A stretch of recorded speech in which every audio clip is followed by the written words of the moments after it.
hope so.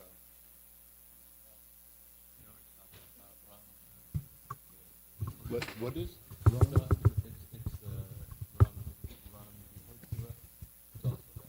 What is that? That's for the victory of Rama.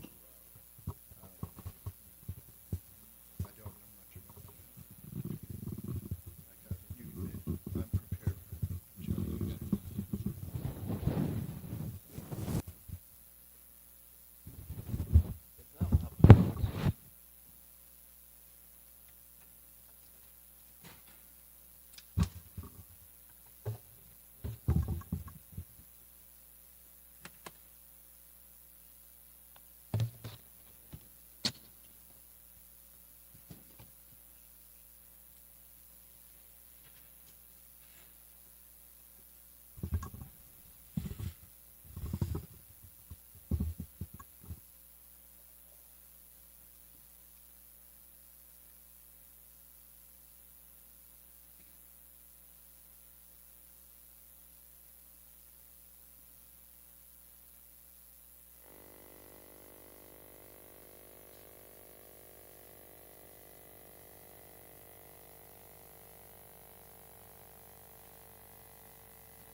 Dessert.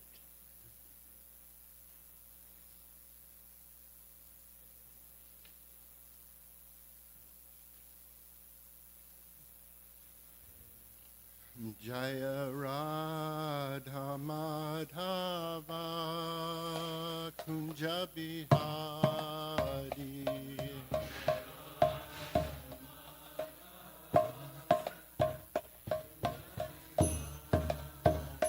Jaya Radha Madhava Kunja Bihari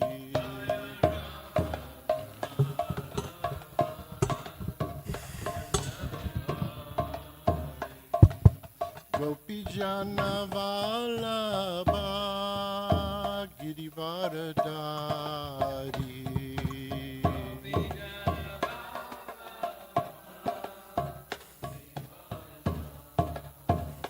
Jaya Gopi Jana Vallabha Girivaradari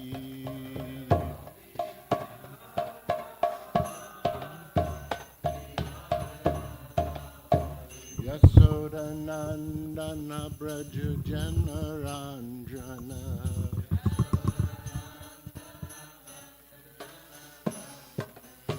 Yasoda Nandana Braja Janaranjana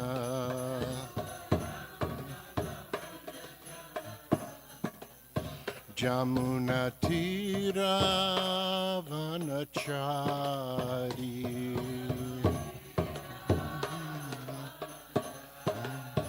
Jamuna Tira Vanachari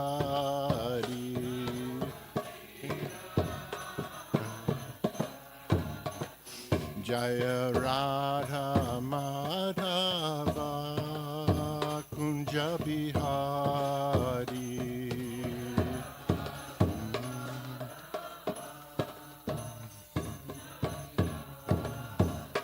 Jaya Radha Madhava Kunja Bihari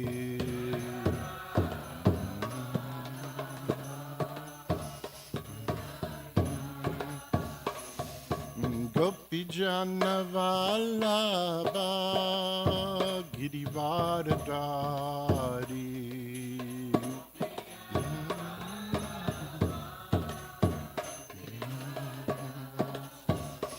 Jaya Jana Vallabha Girivardhari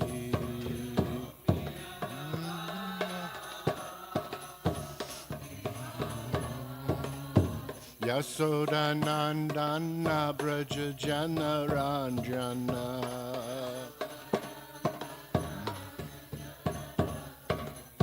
Jasoda Nandana Braja Jana Ranjana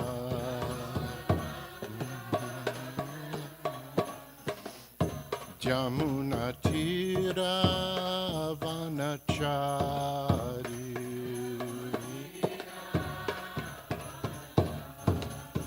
Jamuna Tira Vanachari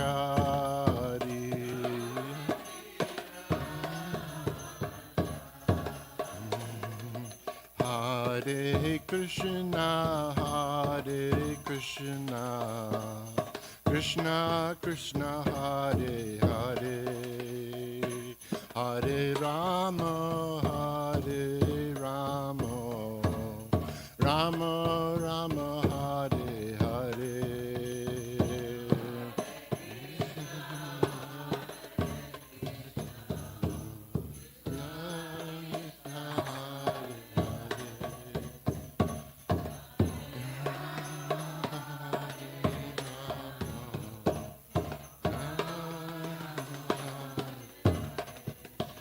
Hare Krishna,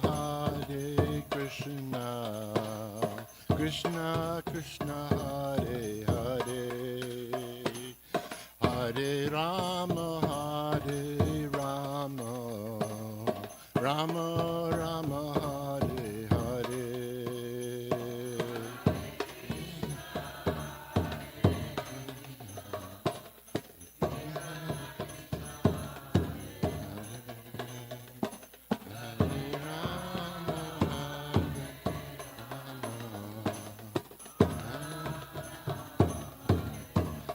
Gaura Haribo, Haribo, Haribo, Nitai Gaura Haribo.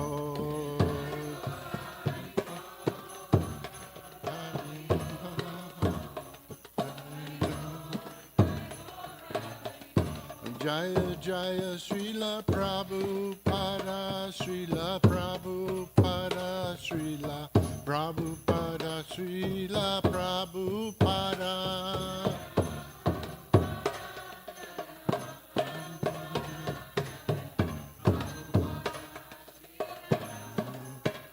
Jaya Guru Deva, Jaya Guru Deva, Jaya Guru Deva, Jaya Guru Deva.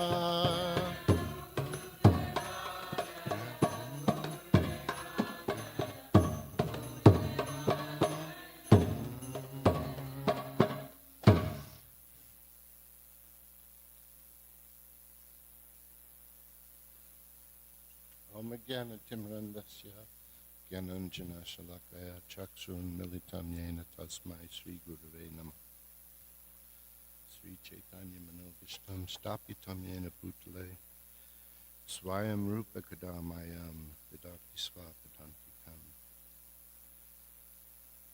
So today is the appearance day of Sri Madhvacharya. Sri Madhvacharya Ki Jai. He was born around 1200 after Shankaracharya, and Sri Madhvacharya started the Dvaita school of bhakti. Dvaita means difference or duality, stressing the difference between the jivas and Krishna, because Shankara put too much oneness into everything, saying that the jivas are Bhagavan, are Brahman, and that there is no Supreme Personality of Godhead, there is only the impersonal Brahman. So Shankaracharya cut asunder the holy body of Krishna with his words, and Sri Madhvacharya came to develop India forward into bhakti. Our acharyas in the Gaudiya line have used the teachings of Madhvacharya to form their own books and teachings. There is a slight difference between the Gaudiya line and Madhvacharya's line, and that is that he stressed the duality of the jivas being separate from Krishna.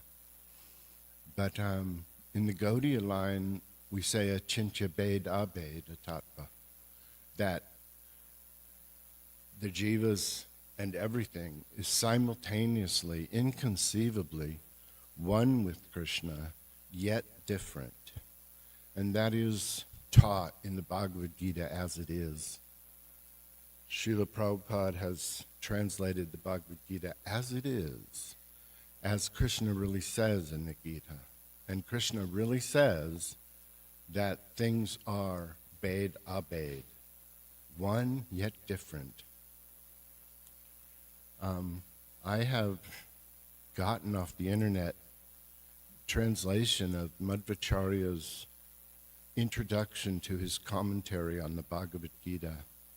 And I'm going to read that because it's very interesting. It's wonderful. Being compassionate to all the people of this earth who are afflicted by a lack of righteousness in this world, as well as having little knowledge of their eternal constitutional position and the understanding of how to achieve it, due to the prayers of Brahma and Shiva, Vishnu descended down to this material existence and incarnated as the resplendent Krishna Dvapayana Vyas for the purpose of disseminating the ultimate truth. Now it's noteworthy to know that we count ourselves in the Madhvacharya Sampradaya, which up to him goes Krishna, Brahma, Narada, Vyas, and Madhvacharya. Madhvacharya met Vyasadeva in the north and read him his commentary on the Gita and got his approval. I imagine he met with a spiritual form of Vyasadeva since it was the 1200s. So now continuing with the reading. Consequently, for propagating the means of acquiring what is of spiritual benefit and avoiding what is of no spiritual benefit, and for elucidating the meaning of the Vedas in relation to human existence in the material world, as well as for the sake of those not entitled to the knowledge of the Vedas, such as Sudras, Mlechas, Chandalas, and the many various subhuman species which predominate in all the countries of this earth. Krishna Dvapayana Vyas, knowing that salvation is only possible through inner realizations manifesting from a living entity's consciousness, situated in pure righteousness, and considering this the magnanimous one, the writer of the words spoken in the Vedas, which contain the ultimate truth, which leads to the ultimate consciousness, which reveals the ultimate personality, who is completely inconceivable by the mind and transcendental to the senses. He compiled the Mahabharata by citing historical examples full of wisdom and practical instructions to enable humanity to have the direct revelation of the Supreme Lord Krishna's form, qualities, attributes, and pastimes. So, sometimes we hear the Mahabharata being put down as being only for women and children and so forth. But Sri Madhvacharya puts it way up. Because it contains the Gita and Vishnu Sahasranam, which he mentions soon. And his commentary on the Gita was everything to him. And the Mahabharata was everything to him, as you'll hear here. The administrators of the material worlds are the demigods, and they, for the sake of all living entities in the material existence, besieged by the threefold miseries of old age, disease, and death, devoid of knowledge of the ultimate truth, even though entitled to it, beseeched Brahma to offer prayers to Vishnu, the protector of the demigods and preserver of the worlds. Vishnu, being pleased, incarnated as the resplendent Krishna Dvapayana Vyas, and in other forms as well, to illuminate the enlightened meaning of the Vedas to be perceived in a manner not normally accessible through the senses in the form of the fifth Veda, the best of the Vedas, the Mahabharata. Thus, along with the Mahabharata, Pancharatra, Ramayana, the Puranas, Srimad Bhagavatam, and many other excellent scriptures were compiled. In the Narayanashtaka Sharkalpa, it is stated, even Brahma does not know it fully. Others know it but partially. Even the rishis and sages declare that verily the Mahabharata has multiple meanings of understanding it. In the Narada Purana, it is stated, beseeched by Brahma and Shiva, Vishnu narrated the Mahabharata, which possesses 10 different interpretations, which cannot be perceived and understood by all living entities. Transcendentally and ingeniously composed, the Mahabharata was declared as the fifth and best Veda, containing the tenfold meanings, propagating in all parts the glories of the Supreme Lord Krishna. For the realization of the Supreme Lord Krishna is verily better than even the study of the Vedas, for it is by the studying of the Vedas that eventually knowledge of the Supreme Lord Krishna is to be known. In the Skanda Purana, it is stated, even if a twice-born Brahmin knows all the 4 Vedas and the Upanishads, but does not know the Puranas, then he cannot be considered well-versed. Along with the historical accounts of Ramayana and Mahabharata, the Puranas must also be accepted as authority. The personified Vedas reflecting considered that in the future there might be some deception and concealment of the true meaning and goal of Vedanta, which is ultimately to understand the Supreme Lord Krishna. In order to ensure that the Vedas would be protected, the Mahabharata was written for the common man, the faithful, and for the Supreme Lord, respectively. For this reason, Mahabharata has been composed. In ancient times, before the manifestation and division of time by the 4 yugas, the Mahabharata and Vedas were weighed on scales by Brahma, the demigods, and the rishis. The Mahabharata weighed heavier. Because it carries the weight of superior principles, it is regaled and exalted as the Mahabharata. What is contained in Mahabharata is found in other scriptures, but what is not contained in Mahabharata is not to be found in any other Vedic scripture.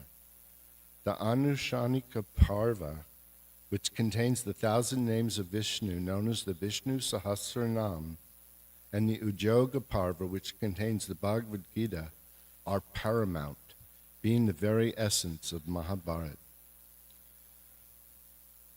According to Nirkuta, the Mahabharata is a destroyer of all inauspiciousness. Thus, considering the above references, views, and traditions of the seers, the greatness of Mahabharata can be perceived. Who else, other than the Supreme Lord, incarnate as Krishna Dvapayana Vyasadeva, could have composed the Mahabharata?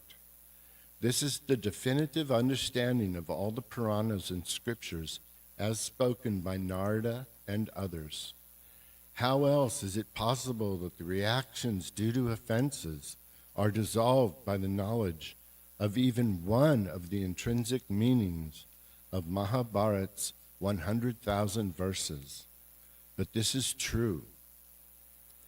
Why are other scriptures unable to grant this? This fact is fully and unequivocally confirmed by the Mahabharata itself, but not for the sake of its own praise, but solely for the sake of the salvation of humanity. This is an established fact, and there is no need to have any doubts about it or any need to question its veracity. The Mahabharata has all the essential ingredients to evolve and protect humanity, and Srimad Bhagavad Gita is the epitome of the Mahabharata, being its essence, just as ghee is the essence of milk and pollen is the essence of flowers. In the Kurma Purana, it is stated, amongst all scriptures, the Mahabharata is the best. Among the 100,000 verses of the Mahabharata, Srimad Bhagavad Gita is the best and should be contemplated thoroughly with its wisdom incorporated into one's everyday life. The 1,000 names of Vishnu, also included within the Mahabharata, should also be studied as well. Verily, this is the essence of righteousness, capable of revealing the ultimate truth, achieving communion with the ultimate consciousness, and the realization of the ultimate personality, the Supreme Lord Krishna, within the heart of every living being. Thus ends the introduction to the Bhashya, or commentary, on the Bhagavad Gita by Sri Madhvacharya. So, as you can see, Sri Madhvacharya loves the Mahabharata, believes in it fully. Now, Lord Chaitanya visited Sri Madhvacharya's great temple in Udupi, where Madhvacharya established the worship of Krishna. And he talked to the sannyasi monks there about Harinam Sankirtan and about Achincha Beda Beda Tattva. Now I'm going to talk about how we are simultaneously one with Krishna, yet different, according to the Bhagavad Gita and other Vedic knowledge. As many of you know, I am an astrologer, a Jyotish, and Jyotish is considered the eyes of the Vedas. The Vedas teach many things, but Jyotish is the eyes which allows you to see, in fact, things going on. Specifically, the workings of the demigods in running material existence under Krishna. Krishna declares himself to be the supreme controller in the Gita numerous times in various wordings. For example, he says he directs the wanderings of all living beings who are seated as if on a machine made of the material energy. He uses the word yantra rudani. Yantra is a machine. He has set up, he taught Brahma through his flute song, through the Gayatri mantra, how to create the material universe. And in that, Brahma thus set it up so that the planets, demigods of the planets, in their various combinations, control and arrange for everything. For example, we worship Srila Prabhupada. Srila Prabhupada has an amazing chart. It's beyond amazing. It is superb. It is supermost.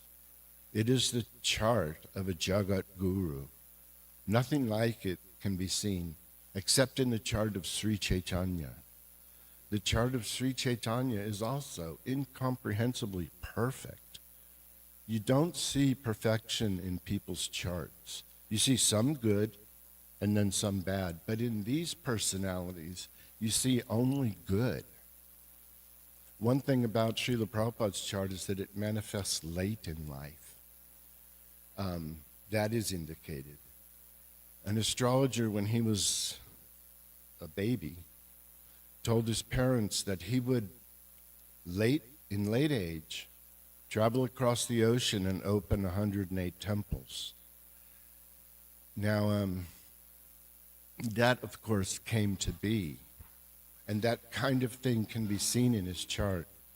And I have an interesting little story that you may not have heard because it comes through Bhaktivedanta Muni Maharaj, who took sannyas with Prabhupada. And he told it to Srila Sridhar Maharaj. this little story, something Prabhupada said on the day of his sannyas. The two new sannyasis were taking prasadam at the Keshavji Gaudiya Mat, I believe in Mathura. And they were taking prasad, and some man stuck his head in the door and looked at them and then left. That, you know how that happens. Sometimes people stick their head in the door and then leave. Srila Prabhupada turned to Muni Maharaj and said, he sees two old sannyasis taking prasadam. He does not know that I have 100 temples overseas and that I am separated from them only by time. So that is actually the fact. It is by time that we are separated from things. Things are planned to be manifested. Krishna told Arjuna that he knows the past and the future, but we do not. Our intelligence, our memory is erased. We can't remember our past life or the suffering that it contained. So in a sense, that suffering never existed. So we are separated from Krishna by time. We will be with him one day, but we're separated by time. Now, everything in the material world works under Jyotish. Like I have some quotes here from the scriptures. In Srimad Bhagavatam 10.3, it talks about Krishna's birth and says, then there was the supremely auspicious hour. The constellation Rohini appeared. The sun, the moon, and the other planets and stars were all very peaceful. Rohini is one of the 27 stars of Jyotish. They are like little signs. Besides the zodiac signs, there are the nakshatras, they're called, which means unmoving, things that don't move. The stars don't move. The planets move, but the stars don't move. So Rohini is an auspicious nakshatra in the sign of Taurus, where the moon is exalted. So Krishna is said to have the exalted moon, whereas Radharani is said to have debilitated moon, or moon in Scorpio, opposite Taurus. And here's another verse about Maharaj Parikshit's birth. Thereupon, when all the good signs of the zodiac gradually evolved, the heir apparent of Pandu took birth. And the purport states, this is Srimad Bhagavatam 1:12:12. Prabhupada states in the purport, astronomical calculations of stellar influences are factual. And then the next one, Nanda praises Gargamuni's Jyotish. Gargamuni was a sage who wrote a great book on Jyotish. I have read it, and it still exists. And Nanda says to Gargamuni, O great saintly person, you have compiled the astrological knowledge by which one can understand past and present unseen things. That's Srimad Bhagavatam 10.8.5. And then Sriman Mahaprabhu and the astrologer from Adi Leela 17.104 said to the astrologer, please tell me who I was in my previous birth by your astrological computations.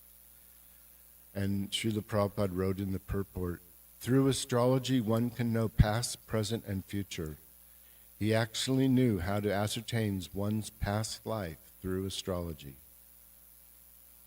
And then Lord Chaitanya's appearance in Adi 1392 talks about how there was a lunar eclipse rising over Bengal at the time, that he was born right during a lunar eclipse, which is normally considered inauspicious, but what it does is strips you of material life and makes you a sannyasi. So, these are some verses. Krishna, through the material energy, arranges everything. I am directing the wandering of all living beings who are seated as if on a machine. So this machine of the planets and stars runs things. And in that way, it is Krishna's will what we are. We are made literally by Krishna. But at the same time, he puts into us the perception of free will. We do not know the game plan. We have consciousness and we feel that it is us doing the choices and doing the actions. And that is what Krishna enjoys. He's the supreme controller, but what he enjoys is interacting with innumerable living entities in various rasas. He may arrange for everything, but what he enjoys is the interaction where those other souls, his servants, act like they want him. They are coming towards him. They love him. He enjoys that. He enjoys the free will side, the conscious side of choosing. He may arrange, but he enjoys us choosing. So both these things exist. Oneness, where it's all him. And in Adi Lila 151, Srila Prabhupada writes in the purport, in one sense there is nothing but Krishna. And yet, nothing is Sri Krishna save and except his primeval personality. So that is the oneness yet difference. There is only Krishna acting. He's the only thing that exists, and he has created innumerable little parts and parcels, souls, with whom he can interact in loving rasas. And because those souls are dependent, unable to control, for example, material nature or anything, he has to arrange for everything. So in a sense, everything is one with him. It's of him, from him. But he says in the Gita, yet I am not in it. I am eternally a person situated in my own abode. That's who I am. So that is where bhakti is aimed. Bhakti is aimed at achieving and knowing and loving the supreme personality of Godhead, Sri Krishna, in his own abode, the way the gopis and gopas of Vrindavan do. They are our highest aspiration. So, we are put into this material energy, and like the Shikshastakam says, somehow or other I have fallen into this ocean of birth and death. How we have gotten here is not the point, but that we are here is the point, wherein he creates illusion by which we suffer when we go for it, and he has created the process of bhakti by which we go back to him. Indeed, he has also said that he gives the intelligence by which we can come to him, and that he directs the wandering of all living beings.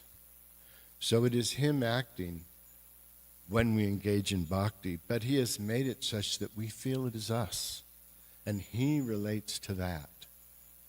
Achintya Bhed Abhed, one with him yet different. And Madhvacharya was the first to stress the difference after Sankaracharya expressed too much oneness and dismembered the holy body of Krishna. So Sri Krishna ordains this separation yet union. He enjoys the jivas coming to him gradually, finding him, worshiping him. But in fact, it is all him. There is no separation, only an apparition of it, acting in the element of time. We are separated from him by time. In time we will be with him, and all this will be forgotten as we forget our past lives. Suffering isn't real because it vanishes in time, so he makes us suffer too, but it vanishes and pushes us towards him. And he established the process of bhakti. His devotees practice it. So he has made the separation and the process of returning that we engage in He has made it such that there is union in the separation. That is the Gaudiya philosophy led by Sri Chaitanya, who showed us that one can feel union in separation, and we are trying to follow that. At present, we are separated, so it seems, and falling victim to illusions of being the enjoyers, which is not true. He is the supreme enjoyer. This is the philosophy of the Gita and Bhagavatam and of the sages who made these works. Krishna enjoys our returning, our apparent choosing. We have to engage in the process of exercising free will in going to him. All this is done so that this apparent play, that we choose to be with him, so we can own it, and thus earn our way back to the spiritual world and his side. It is him, but it is not him. He says that in the Gita. That is his mystical opulence, that although he is the source of everything, he is not one with it too. He is that he has made it appear like it is us, fighting our way back. This is the situation. Thus we engage in bhakti, as if separated for now, in order to attain pure devotional service, remembrance, etc., so that we are qualified to be with him again. He has made it this way. He enjoys the process of our returning. He is out for his own enjoyment, of countless souls finding him again. He is ever a person situated in his own abode, as Vishnu in the Vaikuntha planets, as Krishna in the Goloka Vrindavan planets. The souls attain to the ones they were created from, in various flavors of relationships of service, up to concerthood, parental, friend, servant, etc. Jyotish can shed light on where a person is at in the process. The dashas and gochara, which means the transits of the planets, can shed light on the details of what is going on right now with a soul's evolution in this bhakti. But all souls are eternal parts of him, like him in qualities, but not quantity. All souls are guided by Supersoul, Paramatma, in the heart. So all souls are respectable as eternal parts of him, on their way back home gradually. The varnas and ashrams are temporary positions held for now according to guna and karma, relative for now, to help everyone to rise. But he says that one actually sees, when he sees simply souls expanded in everyone, all things as equal, such vision is final, found in the end of a soul's sojourn. So there are some who see and some who do not. The eyes of the Vedas can help us know who is who. Knowing Jyotish is like that. But then again, the realization of the Jyotish person reading is at play there and key. There are many various positions to be held in seeing the truth. Some see parts, but not other parts. Some see all. They are rare, liberated, even in this life. We are instructed to seek out a true devotee, a seer doer, one who understands and engages in this science of devotional service, and learn from them, a spiritual master. How good of one we get is up to him. He directs us, gives us intelligence or ignorance. Thus there are real gurus and cheating gurus too, and there are followers of both. Our fortune will dictate which is for us individually. We will be attracted to some teachers according to our adhikar, to worship and serve and know the truth. Is it 7:15? Again, the eyes of the Vedas can show us who is of advanced adhikar and who is not. The planets have advantageous and less good placements for bhakti, for knowing, for seeing the truth. So we are victims of his will, for us again, but it is set up as if it is us alone choosing, and we have to choose. We are forced to engage in that play. And therefore, he said to Arjuna at the end of the Gita, now do as you wish. For that is the crux of it all. In the end, we are left with our choices. We choose Krishna or not. And that is all in all. That is what Krishna relates to, our choosing. We are objects, he is the subject, and bhakti is the choosing. This is imperishable, eternal, ever-existing, ever going on, inescapable. Most souls are bound in illusions at present. The unfoldment of their folly is called history. The true sage does not delight in that. He delights only in Krishna. Such a great soul is very rare. So, I wanted to read these key verses from the later parts of the Srimad Bhagavatam about the age we're in the process. Krishna Varnam Tvisa Krishnam Sangopangastra Parshadam Yagnai Sakataner Prayer Yajanti Hi Sumedashaha. This is 11.5.32, a very famous verse because it predicts the coming of Sri Chaitanya. In the age of Kali, intelligent persons worship that incarnation who constantly describes Krishna and is not dark in complexion, chiefly by the sacrifice of congregational chanting. So, the Acharyas have put up that verse as prediction of Sri Chaitanya's coming in the Srimad Bhagavatam. And then further, in Srimad Bhagavatam 12.3.51 and 52. Kaler dosha nidhe rajan asti hieko mahan guna kirtanad eva krishnasya mukta sangha param vrajet. O king, Kali Yuga is an ocean of faults, yet it has one great virtue.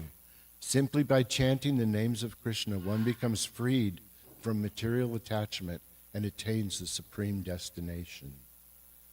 Krite yad jayato vishnum tretayam yajato makai dvaparer paricharayam kalo tadhari kirtanat. What was achieved in Satya Yuga by meditation on Vishnu, in Treta Yuga by sacrifices, and in Dvapara Yuga by temple service, is attained in Kali Yuga simply by chanting the glories of Hari. So, maybe someone has something to say, or some questions or objections.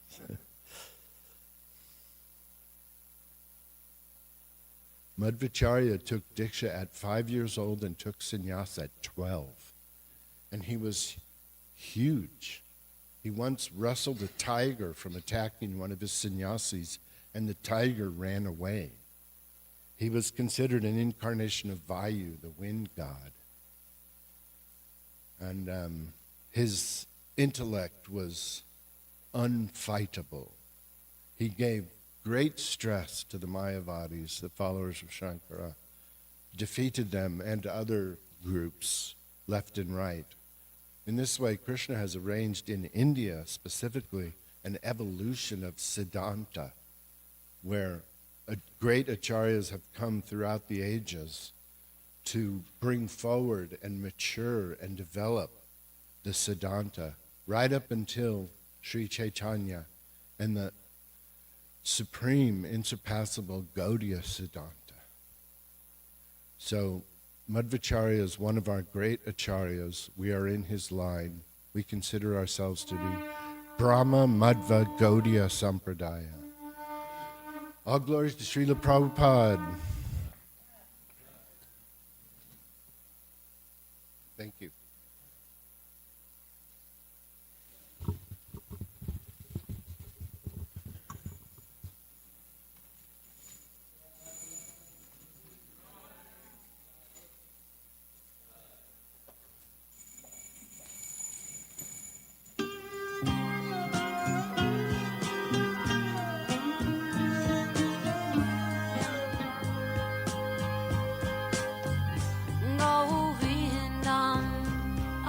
Purusham Tamaham Bhajami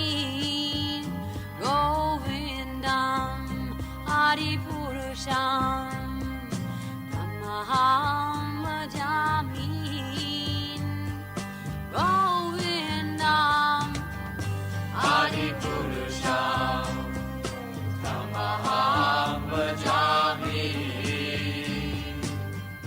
Menam Kanvandam Maravindanalaya Taksham Varhavatam Samasitam Buddha Sundarangam Kandar Agom Vikamaniya Vishesha Shobham Govindam Adipurusham Tamaham Bhajami Govindam Adipurusham Tamaham Bhajami Govindam Adipurusham Tamaham Bhajami Angani Yasa Sakale Priya Priti Manti Pasyanti Panti Kayanti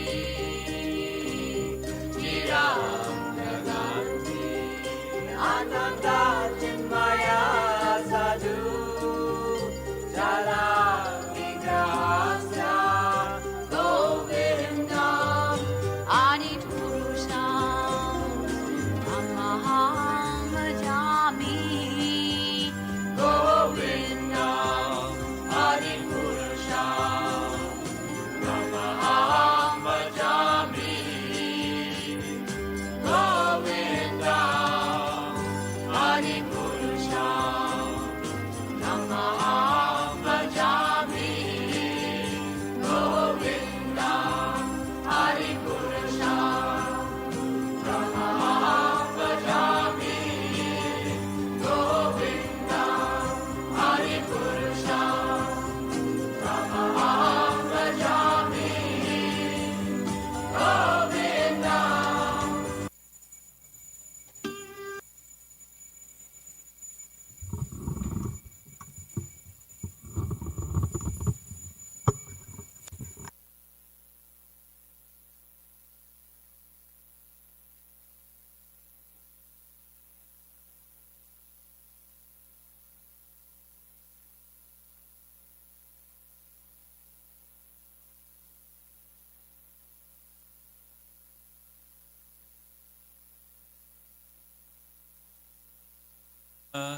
Nitai Gora Chandra Paramakaruna Poundwi Jana Nitai Gora Chandra Paramakaruna Poundwi Jana Jai Gaura Chandra Sabha Avatara Sarushiramane Kevala Ananda Kanda Sabha Avatara Sarushiramane Kevalananda Kanda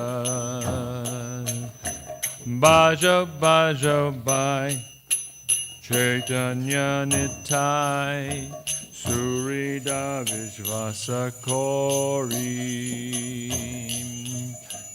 Bajo Bajo Bai Chaitanya Nitai Surida Vishvasa Kori Vishayacharya Sera Se Majia Mukke Bolo Hare Hare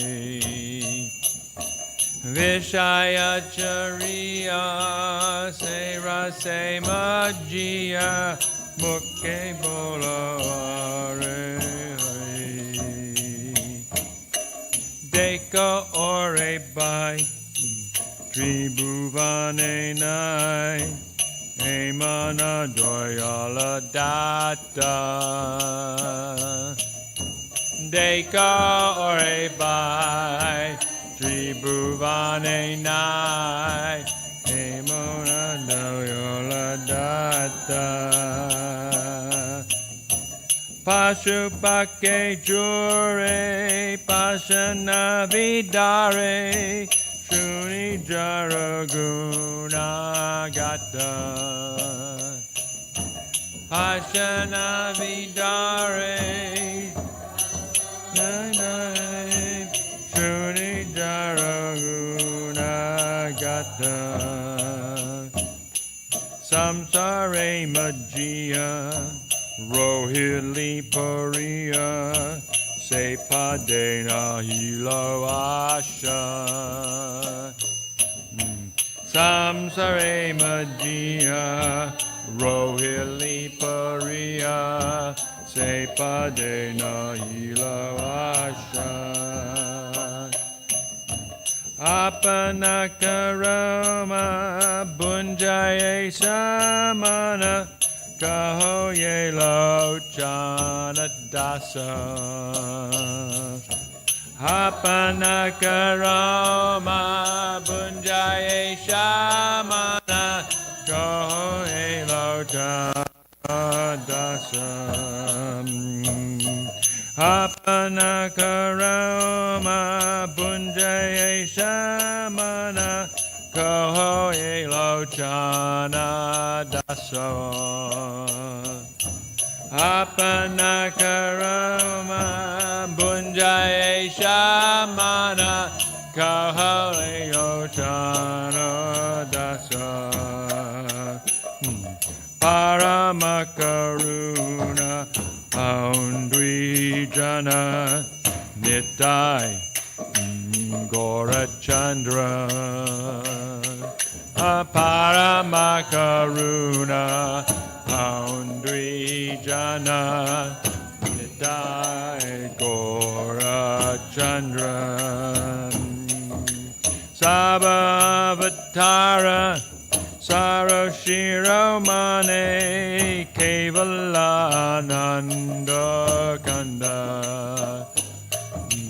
Saba Avatara Sarashiramane Kevalananda Kanda Jaya Gornitai Jaya Gornitai Jaya Gornitai Jaya Gornitai Jaya Gornitai Gornitai Jaya Gornitai Jaya Gorni Haribo Haribo Haribo Nitai Gor Haribo Nitai Gora Haribo Haribo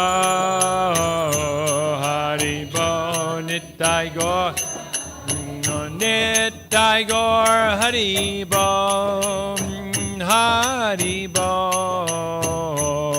Haribo Nitai Gor Haribo Nitai Gor Haribo Haribo Haribo Nitai Gor Jaya Radha Golokananda Radha Golokananda Radhe Jaya Radha Golokananda Radha Golokananda Radhe Jaya Radha Golokananda Radha Golokananda Radhe Radha Golokananda Radha Golokananda Radha Jaya Giri Govardhan Giri Govardhan Giri Govardhan Jaya Giri Govardhan Jaya Giri Govardhan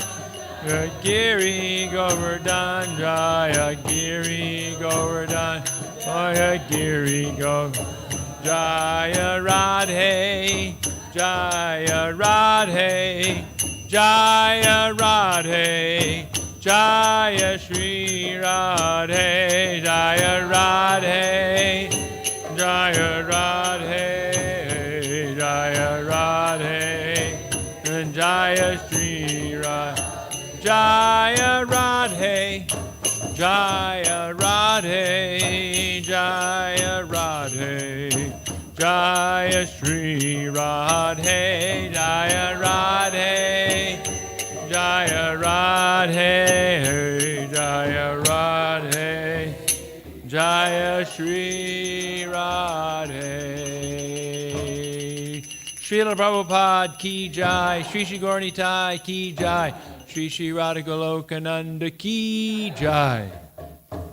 The two lords, Nitai Gaurachandra, Lord Nitai and Lord Chaitanya, are very merciful.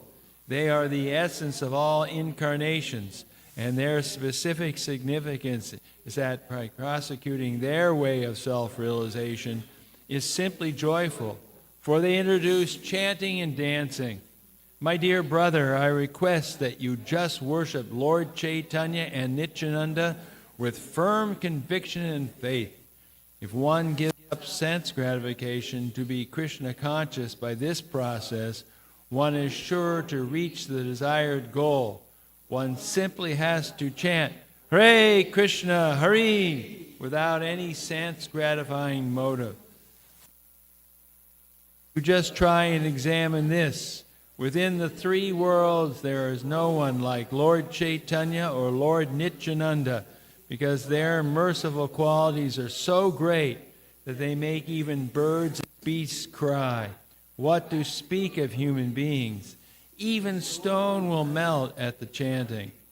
My dear mind, you are entrapped in sense gratification and have no attraction for chanting Hare Krishna. Since you have no attraction for the lotus feet of Lord Chaitanya and Lord Nityananda, what can I say? I can simply think of my misfortune. Srila Lochan Das Thakur ki jai. And I want to remind everybody, we have a Harinam on Saturday from 3 to 5 p.m. in Chapel Hill in front of the post office on Franklin Street. And it'll be a sunny day, and there'll be lots of people there because there's an important football game being played, and everybody's going to be excited about that. So please come from 3 to 5 Saturday afternoon. Chaitodarpanam marjanam bhava mahadvagni nirvapanam Shreya Kairavya Chandrikavi Taranam Vidyavadu Jivanam Anandam Buddhi Vardhanam Pratipanam Pranamrita Swadanam Sarvatma Snapanam Param Vijayate Shri Krishna Sankirtanam Nam Namakari Bahudan Nija Sarva Shaktis Tatrapitani Amita Smarane Nakala Etadrishita Vakripa Bhagavan Mamapi Durdaiva Midrishami Hajjani Nanuraga Trinada Pisuni Chena Torora Pisu Hishuna Amadiyamana Kirtaniya Dari Nadanam Najanam Nasundarim Kavitam Vajagadisha Kamaye Mama Janmani Janmani Ishvare Bhavatad Bhaktir Ahoitaki Twai Ainanda Tanuja Kinkaram Patitam Mamma Shameva Vambudao Kripayata Vabada Pankaja Stita Duli Sadrashim Vachintaya Nayanam Galashu Daraya Vadanam Gad Gadrudaya Gira Pulakarnishitam Vabrukada Tavanamagrahane Bhavishyati Yugayatam Nimishena Chakshusha Pravashayatam Shunayatam Jagat Sarvam Govindam Virahename Ashlishavapadamritam Panastumam Adarshanam Marmahata Karotuva Yatatatava Vidadatulam Pato mat prananatas sa eva napara. Victory to the Sri Krishna Saint. Cleanses the heart, accumulated for years, and extinguishes the fire of conditional life, of repeated birth and death. This Sankirtan movement is the prime benediction for humanity at large because it spreads the rays of the benediction moon. It is the life of all transcendental knowledge. It increases the ocean of transcendental bliss, and it enables us to fully taste the nectar for which we are always anxious. O my Lord, congregational chanting of your holy name alone can render all benediction. And thus you have hundreds and millions of names. In these transcendental names, you've invested all your transcendental energies. There are not even hard and fast rules for chanting these names. Oh, my Lord, out of your kindness, you enable us to easily approach you by your holy names, but I am so unfortunate that I have no attraction for them. One should chant the holy name of the Lord in a humble state of mind, thinking oneself lower than the straw in the street. One should be more tolerant than a tree, devoid of all sense of false prestige, and should be ready to offer all respect to others. In such a state of mind, one can chant the holy name of the Lord constantly. O Almighty Lord, I have no desire to accumulate wealth, nor do I want any number of followers. I only want your cause's devotional service, birth after birth. O Son of Maharaj Nanda Krishna, I am your eternal servitor. Yet some other ocean of birth and death, please pick me up from the ocean of death and take me as one of the atoms of your lotus feet. Oh, my Lord, when will my eyes be decorated with tears of love flowing constantly when I chant your holy name? When will my voice choke up? And when will the hairs of my body stand on end at the recitation of your name? Oh, Govinda, feeling your separation in the moment, 12 years or more, tears are flowing from my eyes like torrents of rain, and I am in the world in your absence. I know no one but Krishna as my Lord, and he shall remain so even if he handles me roughly by his embrace or makes me broken-hearted by not being present before me. He is completely free to do anything and everything, for he's always my worshipful Lord, unconditionally. Sri Shastra